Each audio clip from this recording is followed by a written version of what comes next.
అంటే pair of frowns is on a tray. ఒక జత జత అనేది పేరు అనేది జత. ఇద్దరు భార్యాభర్త గల కాకులు ఎక్కడ ఉంటుంది అంట? చెట్టు మీద ఉంటుంది అనమాట. A little away from A village. ఆ చెట్టు కొంచెం ఊరికి దగ్గరలోనే ఉన్నది. The female క్రౌ laid eggs many times. Female క్రౌ means ఏంటిది? ఆడకాకి ఎగ్స్ అనేవి చాలా పెట్టింది అనమాట.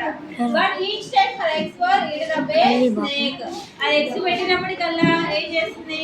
ఒక పాము వచ్చి తింటుంది. స్నేక్ అనేది పాము. పాము వచ్చి ఆ యొక్క ఎగ్స్ ని తింటుంది. The snake lived in a whole on the ground. Snake ఎక్కడ ఉంటుంది? దాని యొక్క పుట్టలో ఉంటుంది. The poor crows felt very sad and worried. So ఆ యొక్క క్రౌస్ కాకులు ఏం చేస్తున్నాయి? చాలా బాధపడుతున్నవి. దాని గుడ్లనేవి అన్నిటిని పాము వచ్చి తినిపోవడం వల్ల వాటికి ఎంతో బాధ కలుగుతుంది అనమాట. They consulted other birds and thought long and hard. ఇంకా మిగతా ఉన్న బర్డ్స్ దగ్గరికి వెళ్ళి కలిసినాయి అనమాట. ఇద్దరు కలిసి వెళ్ళి ఏం చేసిరు? వాడి యొక్క సమస్యని వాడికి చెప్పింది అనమాట. అట్లా they had a brilliant idea. So వాళ్ళతో మాట్లాడుతూ వాళ్ళ సమస్యని గురించి వాళ్ళకి ఎక్స్ప్లెయిన్ చేస్తున్న సమయంలో క్రౌకి లేడీ క్రౌకి ఏం వచ్చిందంట? ఒక బ్రిలియంట్ ఐడియా వచ్చిందంట. అంటే తెలివైన ఒక ఆలోచన వచ్చిందనమాట. They flu to the village. అదేం చేసింది? ఎమ్మటే వాళ్ళ యొక్క పక్కన ఉన్న ఊరికి వెళ్ళింది అనమాట. Lady was taking her bath at a well. ఒక ఆమె ఏం చేస్తుంది? బావి దగ్గర ఉండి స్నానం చేస్తుంది. She had placed her necklace with her clothes at some distance.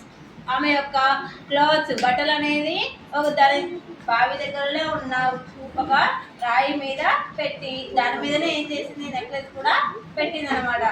The male crow picked up the necklaces in its beak and flew away. His wife following him. ఒక ఫీమేల్ క్రో ఏం చేసింది? అక్కడ ఉన్న నెక్లెస్ ని తన యొక్క ముక్కుతోటి, బీక్ అనేది తన యొక్క మూతి ఉంటుంది కదా, దాని మూతితోటి పట్టుకొని ఎగిరి పారిపోయింది. అదే టైంకి ఆ లేడీ క్రౌ కూడా దాన్ని ఫాలో అవుతూ వెళ్ళింది అనమాట. The lady raised an alarm. Lady ఏం చేసింది? ఆ కాకి దాని ఆమె యొక్క నెక్లెస్ ఎత్తుకొని పోతుంటే ఆమె గట్టిగా ఒత్తుకుంది అనమాట.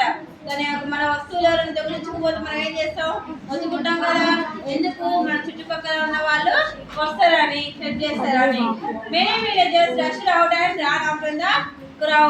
సో అక్కడ ఉన్న విలేజ్ పీపుల్ అందరూ బయటకు వచ్చి ఏం చేసిరు? ఆమెతో పాటు పరిగెత్తిరు. The crows flew they could till they reached their nest. So ఆ క్రౌ ఏం చేసింది? దానికి చెట్టు దగ్గరలో ఉన్న పుట్ట దగ్గరికి వెళ్ళి అక్కడ నెక్లెస్ ని వేసింది, పుట్టలో వేసింది.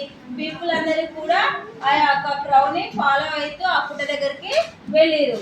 The male crow dropped the necklace in the snake's hole. ఆ యొక్క మగ క్రౌ ఏం చేసింది? మగ కాకి ఏం చేసింది? ఆ యొక్క నెక్లెస్ తీసుకుపోయి ఆ హోల్ లో వేసేసింది, స్నేక్ హోల్ లో వేసింది. The villagers killed the snake and got out the necklaces. Villagers ఏం చేసిరు? నెక్లెస్ ముఖ్యం కదా, అక్కడ ఉన్న పుట్టను చెడగొట్టేసి అందులో ఉన్న పాముని చంపి ఆ నెక్లెస్ ని బయటికి తీసిరు. Thereafter the crows lived happily and peacefully and had many children. So ఇంకా పాము చనిపోయినాక వాళ్ళ సమస్య తీరిపోయినట్టే కదా. సో వాళ్ళ సమస్య తీరిపోయింది. ఇక కాకులు కూడా చాలా సంతోషంగా వాటి యొక్క జీవనాన్ని సాగిస్తూ వాటి యొక్క పిల్లలతోటి సంతోషంగా ఉన్నవి. అర్థమైందా సార్?